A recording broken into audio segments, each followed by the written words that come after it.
Welcome back to the Barrel Talk Podcast. We are back with another episode. It's that time of year again. We just had the NBA Draft Lottery last night, and it's time to come out with my official mock draft. This is going to be part one. We're probably going to do, I think I did like 3 or 4 mock drafts last year. We did a couple just how it's all set in stone right now with draft picks, and I did one having a kind of fun one, like a bunch of trades that went involved. And this one, with how everything shook out on the draft lottery, I could easily see a ton of trades go down on draft night. Just because there's some teams that are in positions with their franchise currently that would rather trade that pick for an established star already, especially when you're looking at the top 3 in Dallas, San Antonio, and 76ers. For somebody who makes content like I do, it's super entertaining to see 3 teams that all 3 of the top picks have a route and have a discussion or an argument to be traded. And I think it's super interesting. Now, I already made a video of my feelings towards the draft lottery and my thoughts on tanking, in a sense, in the NBA. That video is already out. It's titled The Future Has Changed in the NBA in Just One Night. Go check that out. It's already available on all of my platforms, YouTube, Spotify, Apple Podcasts. Make sure you go check that out. But getting into this is going to be part 1, no trades, official first round mock draft lottery, going throughout the whole first round. But looking at this, super interesting. Obviously, we're going to get it out the way early. Cooper Flagg to the Dallas Mavericks. I am huge. I love the fit with him next to AD. You got to get Kyrie Irving back healthy. I've been seeing a lot of should they trade this pick. I don't think so, because with how the second apron has been working, having somebody like Cooper Flagg on a rookie scale contract and the production he's going to give you right away, I think is huge. Yes, you could possibly move and get somebody like Giannis Antetokounmpo, but with the injury concerns of Kyrie Irving not being able to start next season with the ACL, you have Anthony Davis with his injury concerns as well. I'd rather just add Cooper Flagg and then have some more cap flexibility to kind of touch up the edges of this roster, because you're going to need to be a deep team in the Western Conference to compete. I don't want to see a team where I could already see it. Like if they say they traded for Giannis or Kevin Durant, say AD goes down late in the year, and now you're just stuck with Kevin Durant and Kyrie Irving, who's just coming off the ACL, and a lackluster bunch of role players, because you would have to give up Cooper Flagg and some for Giannis, maybe less for Kevin Durant, but I think the Dallas Mavericks should just stay put and really fine-tune this roster in the vision of Nico Harrison's mindset, which is defense. Now, San Antonio with number 2. Super, super interesting, because with how everything has fallen, where does Dylan Harper go? Dylan Harper is easily the second best player in this draft class, but in terms of fit, the San Antonio Spurs have already been linked and rumored to try to trade for Giannis even before the draft lottery was over. So they have the second pick and the 14th pick in this year's first round. So like they're in a position to where I don't think Dylan Harper fits. De'Aaron Fox, already you just traded for him. You have Stephon Castle, reigning rookie of the year at year 1 and year 2. And I love the fit in the backcourt between both of those guys. The shooting could be a question mark consistently, but I think this is going to be, you're pairing those two up with Victor Wembanyama in your front court. So he doesn't fit with the Spurs, in my opinion. I do think this pick will be traded. I think they'd be a little bit stupid not to. But in terms of what I think they should do, if they just had this roster set in stone right now, I would lean towards somebody like Ace Bailey or VJ Edgecombe. I like Ace Bailey because with what they have on their roster right now, they could use some more shooting and spacing at 6'10" that can play the 3 or the 4. Pairing him up next to Victor Wembanyama can kind of hide some of those defensive flaws that he does have coming into the league. So it might be a little bit of a hot take, but I'm going to go Ace Bailey. I feel like the fit is a lot better there in San Antonio, especially because Dylan Harper is somebody that needs the ball in his hands to be really effective. And you already got Fox and Stephon Castle on this team. Like you still have Chris Paul, which is probably going to come back for another year. But I think you got to go Ace Bailey if you're not trading this pick, because you need some more of that floor spacing. I thought about Edgecombe, but I think if you're in the world, like there is a world where San Antonio kind of sees what they have with this team going forward, and it doesn't make any big time moves. Like you still have Devin Vassell, you still have Kelvin Johnson, you still have Shohan. So like I think those role players off your bench you can go get in free agency because they do have a lot of money to use. But getting somebody like Ace Bailey I don't think is a bad get at number 2 with his spacing ability. Now, 76ers, another tradable pick right here at number 3. I've seen a lot and I've talked a lot to my friend Isaac, who is a 76ers fan, on them packaging this pick with Paul George to get off the Paul George contract and the Paul George money. I'm not mad at that idea at all. It just depends on what exactly you're trading it for. If you're trading it to Utah to get like Lauri Markkanen, and then like maybe you trade down, or maybe you give them both, and then they'd have 3 and 5 in this year's draft. So looking at that, Dylan Harper doesn't fit on this team either.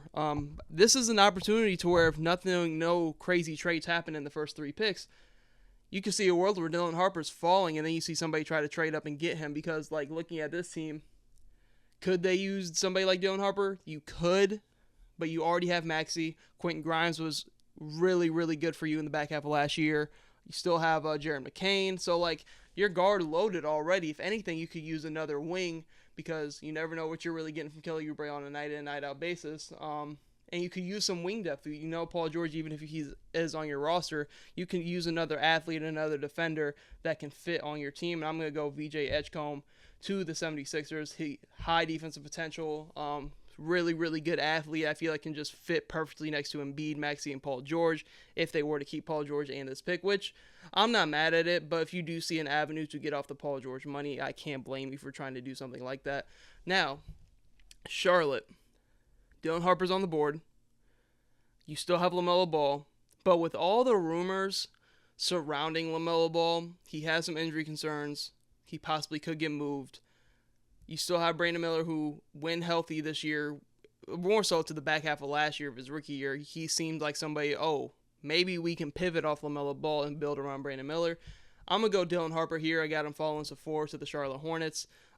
This gives them the real avenue, if it did shake out this way, to possibly look in trading LaMelo Ball this offseason, which there's always been slight rumors. I don't know if they've ever like realistically thought of doing this, but if something like this happened and you get Dylan Harper, that can be your point guard next to Brandon Miller going forward, I think it's something that the Charlotte Hornets could look at in trading LaMelo Ball. Now getting on to the Utah Jazz, which Utah and Washington, man, like them falling to 5 and 6 with how bad they were this year and trying to get Cooper Flag is absolutely insane. But Utah is in a situation to where like they should just go best available. Throughout the year, I'm like, it seemed like Utah needed that playmaker, but then you get a steal, in my opinion, in last year's draft, and Isaiah Collier, who I really, really liked for them this season. They're already trying to move off the Lauri Markkanen contract. That seemed like a means to an end for them. They just have no real consistent flow in this young core, and so where like they could just easily just go best available here. Like, I see Derek Queen up there, but it's just like, what are they doing with Walker Kessler? He is somebody who I feel like could be a good building block for you, but he seems to always find his way in trade rumors. Like Keontae George and Colin Sexton, like they have a lot of guys that they should be moved off this roster, hopefully this offseason, but they're in a weird spot to where, like, where do they go? Like, I like Trey Johnson, but, like, you already have Keontae George. Like, they kind of play a similar kind of style, and I feel like Keontae George is more of a 2 than a 1. Like, Kasparis could be interesting. He could give them him and Collier in that backcourt could be fighting for those minutes over there. Derek Queen, I feel like they already have a log jam because, say, they don't move John Collins or Lauri Markkanen or Walker Kessler. Derek Queen is just one of those, or Kyle Filipowski. Derek Queen is just going to be a big man that is just in that rotation and in that room. I'm going to go Kasparis.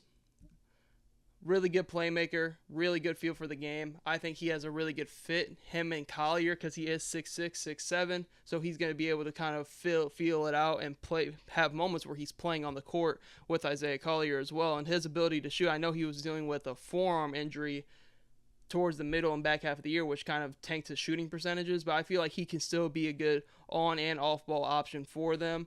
And I think they're in a tough spot because they're just they don't have a young core. They don't have anything really established, so they're in a position to where every draft, it seems like no matter their position, they're just trying to go best player available. I would love to see them figure out who they love in this young core and kind of start trading pieces, because they have a super young roster of all guys that could have a role in the NBA. It's so interesting, but they're in a situation where they're in this rebuild process to where it's just like, what are they really doing? Who is the star over there in Utah going forward? Now, Washington,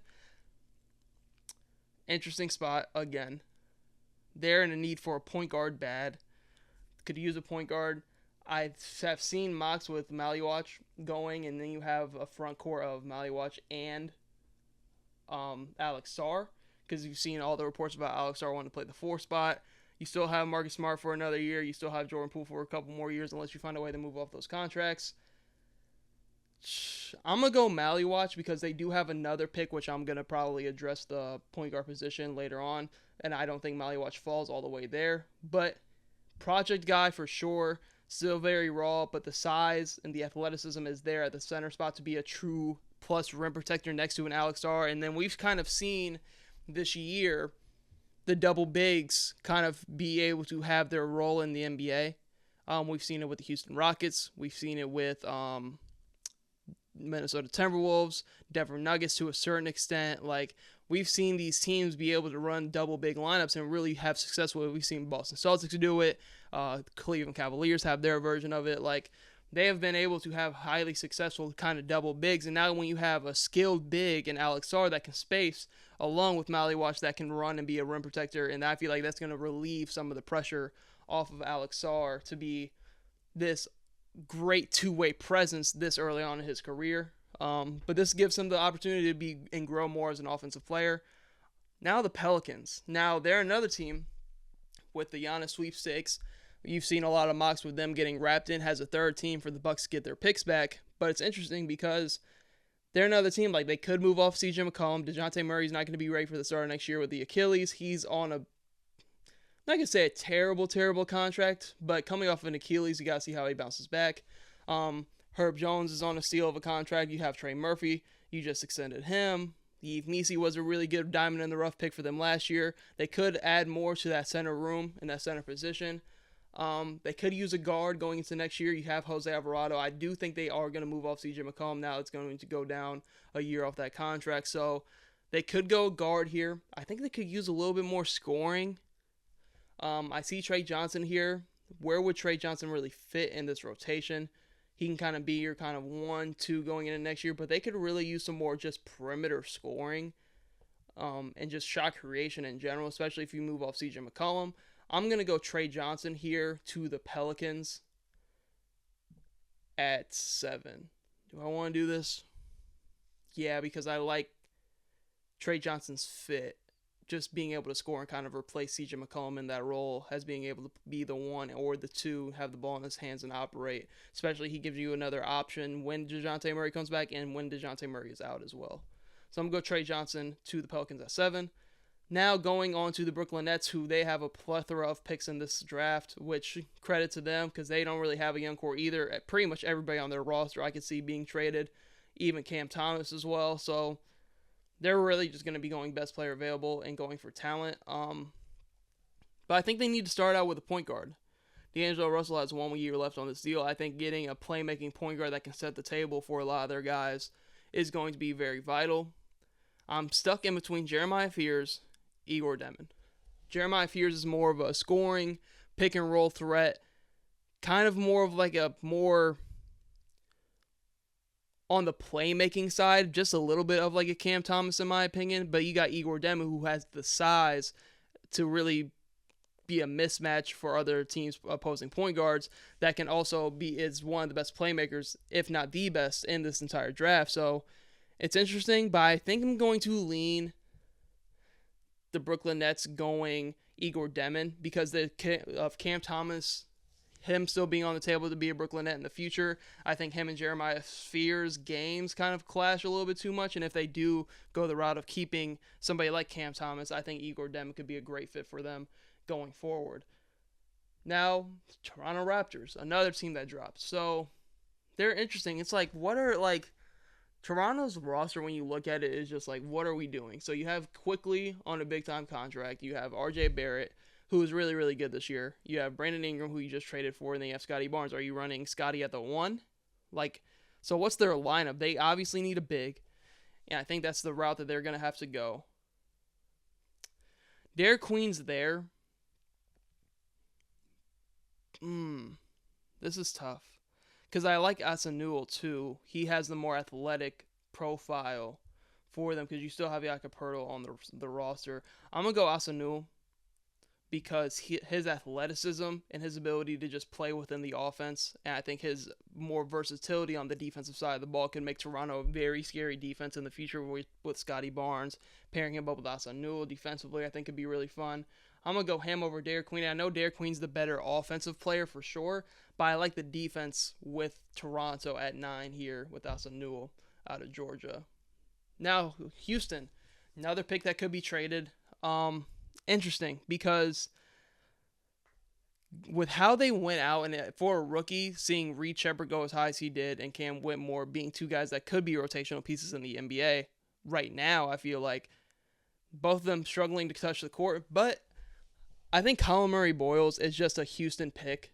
I just think it's because you got to think you're going to lose probably Tari Eason at some point. He's going to probably get a bag for his two-way ability. So this would just be pretty much replacing and getting another defensive high-caliber wing, and they could be in the market to where maybe they move Jabari Smith Jr., maybe they lose Dillon Brooks. So adding Colin Murray Boyles, one of the best defenders in this draft class, could kind of just fill that void and fill that hole that they could possibly need to fill after a possible trade this offseason. So I think this is a good pick for Houston right here at 10. Now going on to Portland, they're in a weird spot too, like Utah, where it's like, who is the young core? You have Scoot, Sharp, Anthony, who's always been in trade rumors for the past couple of years. You got Denny on a steal. I think Denny is a really good corner piece prospect for them going forward. They could really just go best player available. Derek Queen's there. You can kind of have a nice room with him and Klingon, getting two different kind of styles there. I like that pick. Colin Knippel could give them some shooting and just somebody that could play and be a solid role player, because they got a lot of guys that need the ball when it comes to Scoot Henderson, Shaedon Sharpe. You still have Denny. You have Anthony Simons still. So looking at this, Colin Knippel is not a bad pick here, because you still have, what do you have? You still have another 2 years of Ayton. I don't think anybody's taking that contract. Like, you still have Jeremy Grant under contract. You could use somebody that is just going to come in, fill a role while everybody else develops still, that can come in and just make winning plays. I'm going to go Colin Knippel here to the Blazers at 11. Just because you don't need to draft somebody that needs the ball in their hands. Like Derek Queen, I could feel like needs the ball in his hands a little bit more at the big spot to really show his effectiveness. Jeremiah Fears needs the ball in his hands. You still have Scoot Henderson. Like, I like Colin Knippel here. He can give you some shooting, some spacing, something that Portland could use on the wing for sure. And he's surrounded by good defender and Tamari Kamara. Denny Abdia can hold his own defensively. And then you have Donovan Klingon on the backside of that defense to kind of help Colin Knippel out defensively as well. But he's a perfect connecting piece for this Portland team. Now going on to Chicago. They can use a little bit of everything. What are they going to do with Josh Giddey is a question mark. Kobe White, what are they going to do with him? He's going to be due for an extension here soon. Are they going to look to move him as well? Point guard wise, they don't need another guard because you still got Alonzo. You still got Kobe White. You're probably going to bring back Josh Giddey. I like what Trey Jones has done for them since getting there as well. You still have Ayo Dosunmu. So you need some big man presence. I assume they're going to move off Nikola Vucevic. I assume that that's what they're going to do. Derek Queen and Matas Buzelis defensively would have to grow, but offensively could make the Bulls very fun with how the Bulls have shown they kind of want to play with somebody like Josh Giddey, Lonzo Ball, pushing and pushing and pushing the pace with Kobe White in transition. I think Derek Queen is the best big man fit for the Chicago Bulls and what they want to do, and his ability to have soft touch around the rim, play through him at times. He can be great off the dribble handoff, and just with his size, being able to create as well, I think adds another layer to what the Chicago Bulls offense could be going forward. So we're going to go Derek Queen at 12 here to the Chicago Bulls. I think it's the best fit for him. I could see a world where the Pelicans go that route, but with what they have a weird situation at their guard spot right now to where Trey Johnson fits better, and I think they would go. The only other pick I would think for the Pelicans is Hassan Newell, because I think they would want more of a defensive presence at that 5 spot compared to Derek Queen, and hit more of an offensive presence. So we're going to go Derek Queen here. Atlanta, love what Atlanta is doing here. They can easily just go best player available. They have figured out what they want to do around Trae Young. It sucks that Jalen Johnson got hurt last year, but they figured it out. They have figured out what they want to do. It's going to be a lot of long, rangy wings. I could really see them going for a guard here, though, because the minutes without Trae Young are hit and miss, and they don't really have that backup guard. It's supposed to really be kind of Kobe Buffkin, but he hasn't really worked out as much as you would like him to. So They could go a number of different ways. I wonder what they're going to do with Clint Capella, if they're going to bring him back on a more team-friendly deal or just going to let him walk. This opens the door for Double O to get more playing time. Man.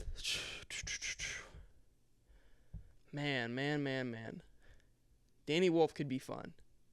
Danny Wolf and his ability to just play make and just be a good passing big is huge. I do like them going guard here, though. I do like them going guard, but more of like a playmaking guard. They could use some shooting. Somebody like Jeremiah Fears could find a role on this team off the bench, but I feel like this is kind of the route they've kind of gone, though. They could go Carter Bryant. Like, they could just go another long-ranging wing that can kind of just fit and mold into this team and what they're going and building towards in the future. Because you could put him in that backup 3. Like Rashard Fleming, like, oh, man. This is tough. I'm looking at my notes over here to the side right now. Because this is tough. Because they can just go best. They can go wherever they want to right here. They could really just go wherever they want to. And I think looking at what they could do, Double O, they're probably going to lose Capella. Rasheer Fleming isn't a bad pick. There's another long-rangey wing.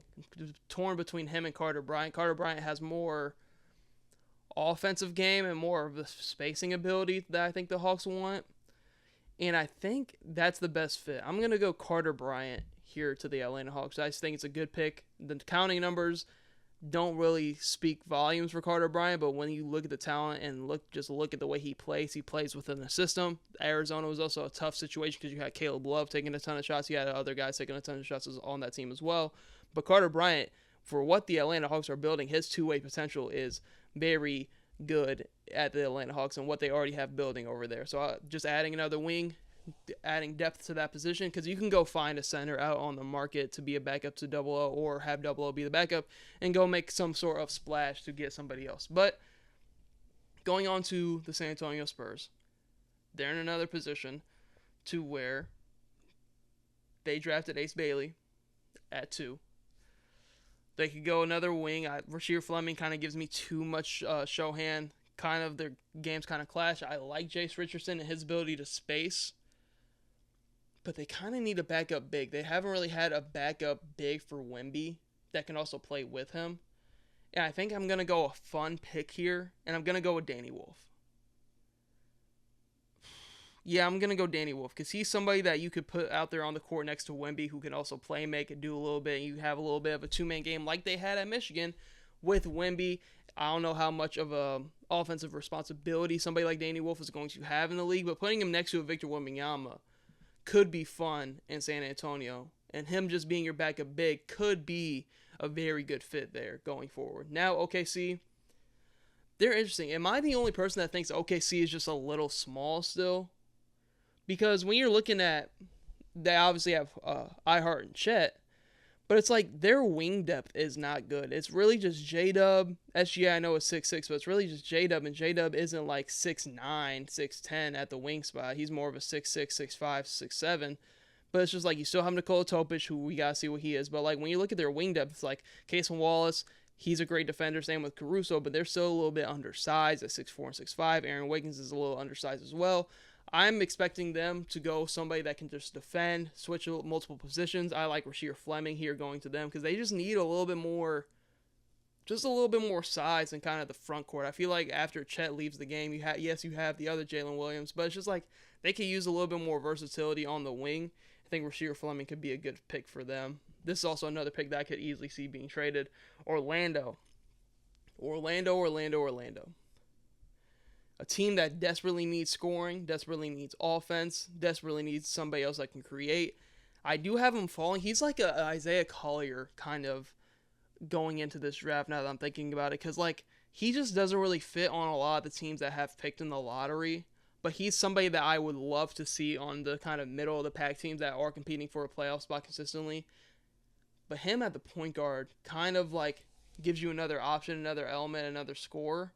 Because that's desperately what you need. And you've already seen the Orlando Magic come out and say they want to put an emphasis on going out and adding more offensive firepower to this team. I think Jeremiah Fears, with his ability to operate the pick and roll, can be somebody that is very good for this Orlando Magic team at that guard spot, especially if they don't make an Anthony Simons trade or something like that. But I think Jeremiah Fears could be a very good pick for them offensively going forward. Defensively, they have the bodies on this team to kind of hide those problems he has defensively. Minnesota Timberwolves. Interesting spot for sure for them as well. They're in a position to where they're going to be competing, right? But it's like they could use some more wing depth. They could still have Rob Dillingham. I really, really like Terrence Shannon Jr. I wish he played more. You're probably going to lose Nickeil Alexander-Walker in free agency just because I feel like he's really gotten his value up over the past couple of years. You have DiVincenzo, you have Naz Reid, who you have to make a decision on. Julius Randle looks like he's going to be a really good long-term fit next to Anthony Edwards. So you're looking at somebody that can just come in and really fill a void off the bench, right? So you can really go either way here. Nick Clifford, I feel like, because I really like Terrence Shannon with this team. I really, really do. Noah Essengate's more of a project play. Ben Seraph, you could go, because I think Rob Dillingham is more of a microwave scorer off the bench. Ben Seraph can kind of fill that void as a point guard with a bunch of scoring around him. And Julius Randle, he has the size to be in a bunch of different lineups with, like, if you do get Rob Dillingham into this rotation, I feel like he's more of the scoring mindset rather than the playmaker. Give me Ben Seraph, more of a project kind of play, but you're going to lose Mike Conley eventually, and I think you could really use another steady ball-handling point guard that might not be able to space the way you would want him to, but this Timberwolves lineup can do a lot versatility-wise to where you can have Naz Reid at the 5 and Ben Seraph at the 1, Anthony Edwards, Donte DiVincenzo, and have shooting all around him as well, and they have the defensive makeup to hide some of those deficiencies, but they need more of a playmaker, because once they lose Mike Conley, who's playmaking? Who's the lead playmaking guard on this team?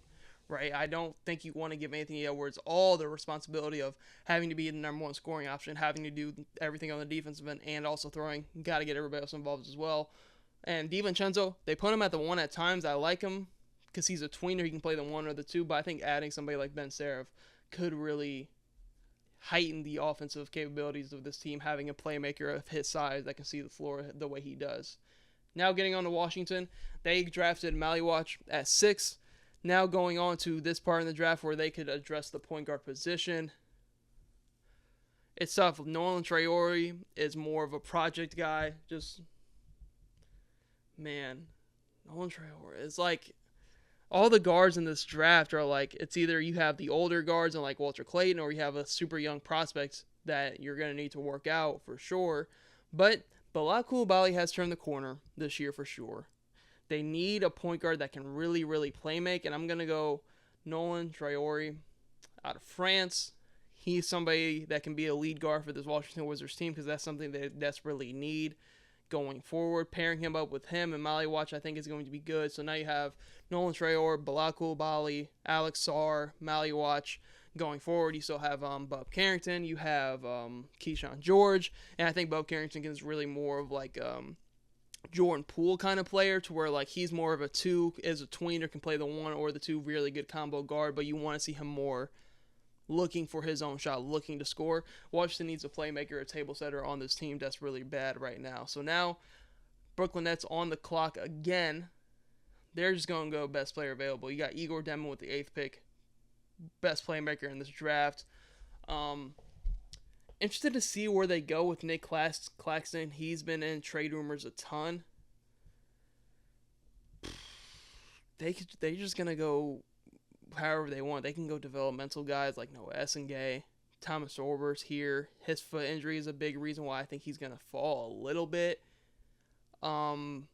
Chase Richardson, could. Nick Clifford, I feel like, is a little bit older. I think they want to go more of a developmental, a higher upside kind of guy.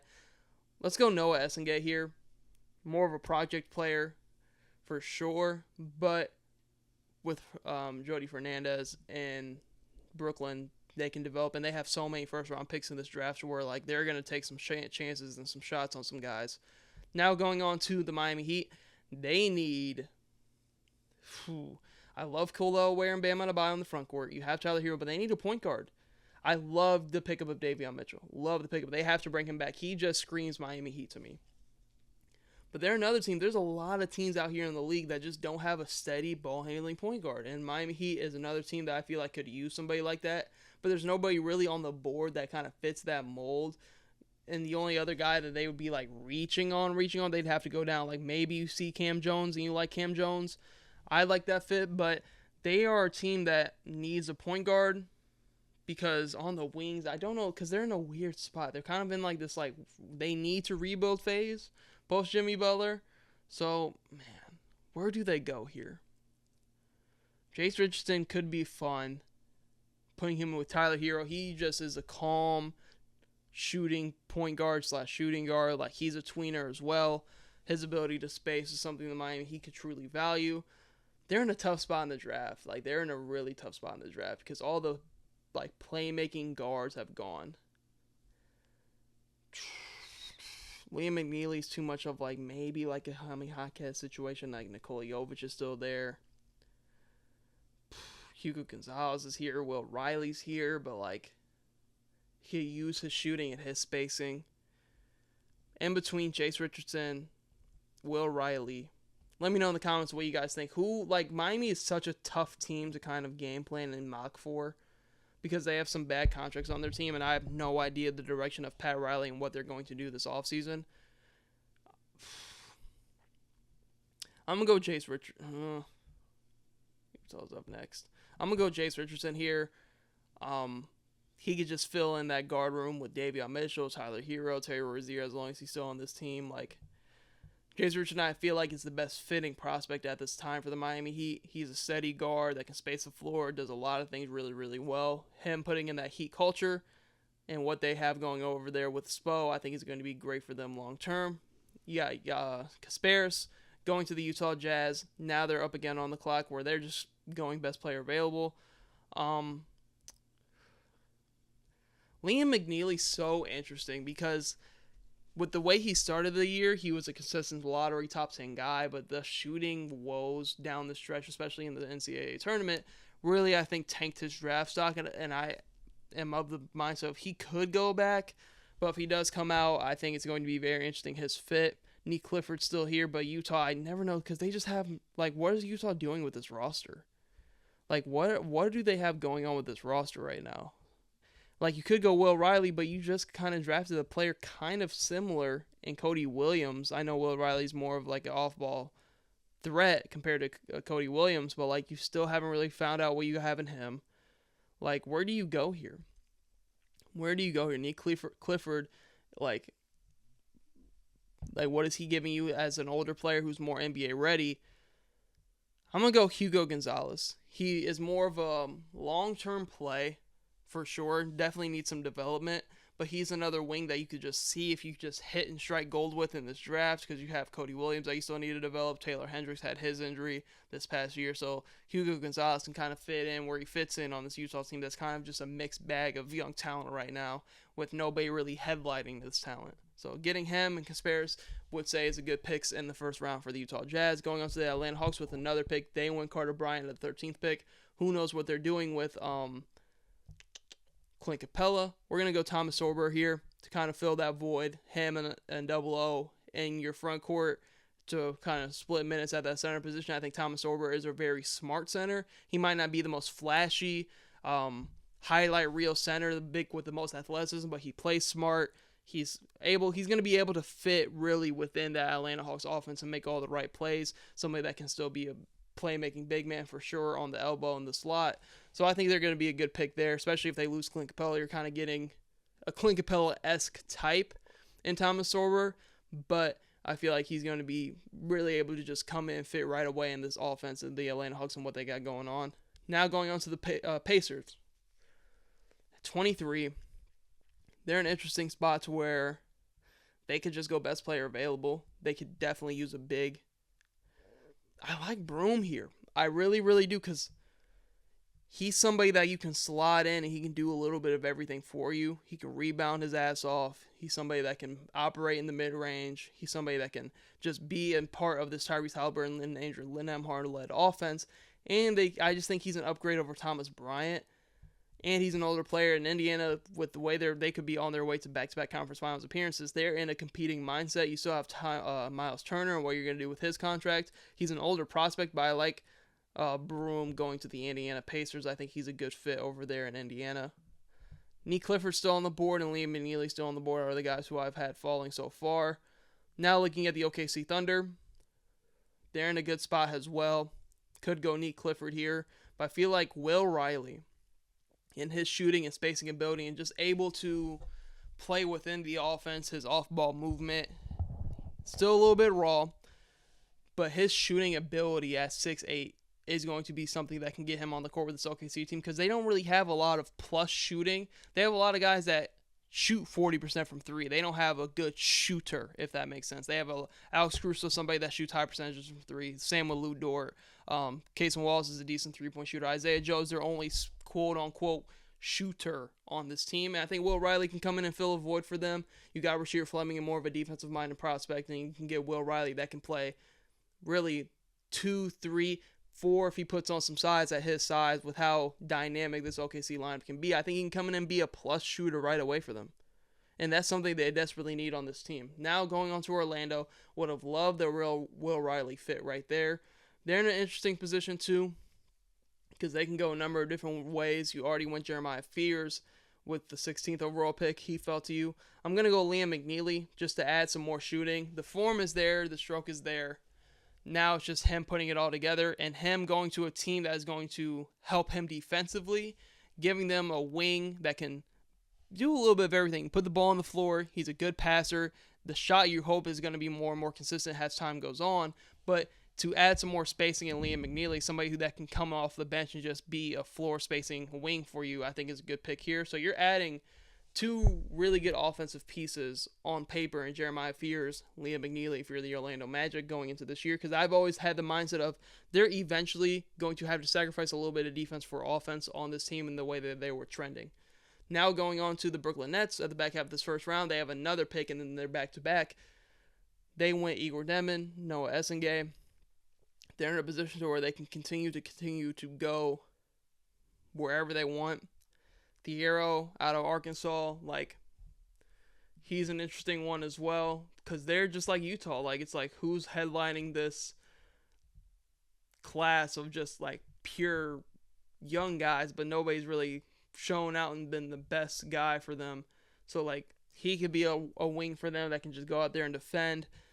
The upside is still kind of there. Phylon is an interesting one as well. But you're still going to have D'Angelo Russell, still possibly Cam Thomas. Like, where does he fit in all of this? They can go a bunch of different... I'm going to go Phylon for them to be kind of a combo guard for them, and depending on what they do with Cam Thomas. And now you have Igor, Noah Essengay, Phylon, and now you have another pick with the Brooklyn Nets right here. So, Nick Claxton could get moved. Lendenberg is somebody who's the older for sure, but can do a lot of things defensively that I like, and he can kind of be kind of a Nick Claxton, a little bit of a replacement, a little bit smaller, a little bit maybe more versatile on the perimeter. But do they double up on wings here? I'm going to go Thiero. They're going to double up on wings here. We're just going to have the Brooklyn Nets. Let me know what you guys are mocking in the comments for the Brooklyn Nets, because they have so many picks, but like nothing on their roster at the same time. So it's just like, are they going best player available? Are they going fit? What are they building over there in Utah, right? Boston. Now you got the Jason Tatum injury. They're already trying to shed cap, so they're trying to go NBA ready. They're trying to go somebody that can come in, or maybe are they going a little bit, we have some time to kind of develop some guys, and like, what are they going to do? So you have Kristaps Porzingis, who I feel like they're going to move. You have Al Horford, who could retire at any moment. Like, Luke Cornett is somebody that they could also lose to look to just shed cap this offseason. So, like, looking at this, like, you're probably going to lose Jrue Holiday. They could really go anywhere. They could really, really go anywhere. Peyton Pritchard, I feel like, and Jason Tatum and Jaylen Brown and Derek White are the only guys that are safe on this roster, unless they get some sort of crazy package for Derek White. They could go big. Alex Condon, they could go big here. Nick Clifford is here that can give them something they really haven't had, and some more wing depth. I'm going to go more NBA ready guy in Nick Clifford. he might not have the highest upside, but he is somebody that can find a role in the Celtics team next year, be more NBA ready, be able to kind of turn some heads at the start of next year. Going into the Phoenix Suns, they're another interesting one to where they could use a guard, but like you could, in a sense, bring back Tyus Jones or find a point guard on the cheap. And even then, you're probably going to have Bradley Beal and Devin Booker on your team next year anyway, so one of them is probably going to run the one. I think you could go big here. I'm going to go Alex Condon. He is somebody that is a plus rim protector, can kind of fill that void on the Suns, has a rim protector, somebody that can operate in the pick and roll. He is somebody that is going to just play his role and be perfectly fine in that role, and I think that's something that the Phoenix Suns really need right now, because the big man spot in the position that it's in right now in the NBA, it's really hard to find that good rim protecting big that can kind of run the floor, and I think Alex Condon in his role with the Phoenix Suns, he doesn't need the ball in his hands to be effective, can be a plus for the Phoenix Suns in the back half of this first round, because they're already guard loaded. Like, whatever you trade for Kevin Durant, if you traded for Houston, you're getting some wings back for that. Whatever you trade Kevin Durant, you're going to get at least one or two high-quality players back, plus draft capital for somebody of Kevin Durant's caliber. So adding somebody like Alex Condon to that center rotation could be a plus for them. Now, 30th pick, last pick in the first round to end this first round mock draft, you have the LA Clippers, who could go a number of different positions, could go a real backup big, somebody with some defense in Lendenberg, even though he's a little bit undersized. Holm Benninger is more of a project guy. I would have really liked Alex Caravan, but he ended up going back to school. Just his spacing and versatility, he can kind of fit in that like Nick Batum-esque range for what he provides them. Maxime has a lot of spacing ability at 7'1". Same with Kalkbrenner. I think they could go back up big here. I like them getting maybe another guard that can just really score and really play make, because outside of James Harden, Chris Dunn isn't somebody that is initiating any kind of offense. He's more of a 2 in my mindset with his ability to be a point and protect defender. They're interesting. They don't have another pick in this draft. Last pick of the first round to wrap up this mock. Todd Pettiford would be fun. Cam Jones, man. Cam Jones or Walter Clayton is the two guys I like. Two guys that are NBA ready for a Clippers team that is really still trying to compete for a championship. Cam Jones or Walter Clayton Jr. I think Walter Clayton Jr. is more of a pure scorer. Cam Jones can also still play make as well. Man. Both of these guys deserve to get drafted in the first round. Both of these guys for sure should get drafted in the first round. Walter Clayton had a hell of an NCAA tournament. But Cam Jones, I feel like, fits the Clippers maybe a little bit more. But they could use, because they already still have Norman. But I'm going to go Cam Jones. I'm going to go Cam Jones to wrap up this mock draft. Looking at it right here, Cam Jones, I feel like it's a toss-up. Let me know in the comments if you're the Clippers at the last pick in the first round, if you had Cam Jones, even Boogie Flan, and Walter Clayton on the board, which direction are you going? I really like the Suns getting Alex Condon. They could really use a big man. If Alex Condon doesn't go to the Suns, I like him with the Clippers. The Brooklyn Nets picks are just so tough, because it's like they don't really have anything concrete on their roster. I like Broom to the Pacers. I think he can fit next in that offense as well perfectly. I like Concacaf being a connecting piece on the Portland Trailblazers with everything they got going on over here. I love the Atlanta Hawks in this draft getting Thomas Orber to kind of be the Clint Capella replacement, and Carter Bryant, who I think has a ton of upside, but his numbers are kind of what is keeping him out of this kind of realm in this top 10. Love Colin Murray-Boyles. He can kind of just fit in Houston and be a great defender over there. Only picks I'm kind of questionable about. Jace Richardson to Miami. He might not fall that far. Where else? If he doesn't, say Miami doesn't pick him, where would he fall? He could go to Atlanta. They could use his shooting and spacing ability at the guard position to do a little bit of everything. Nick Clifford maybe fell a little bit too far to Boston, but he's kind of like the Tristan da Silva of this year, in my opinion, just looking at an older, more NBA-ready guy that can just play on the wing and fit anywhere. But I feel like his age and you have a lot of developmental, like Washington developmental, Nets are developmental. Utah developmental. Hawks are trying to compete right now still, but they already are kind of wing loaded, and I had them taking Carter Bryant. Pacers are trying to win and compete. Same with the OKC Thunder. Orlando, development, and Brooklyn right here. Boston, who's in a weird spot now because what is their next year going to look like? We don't know.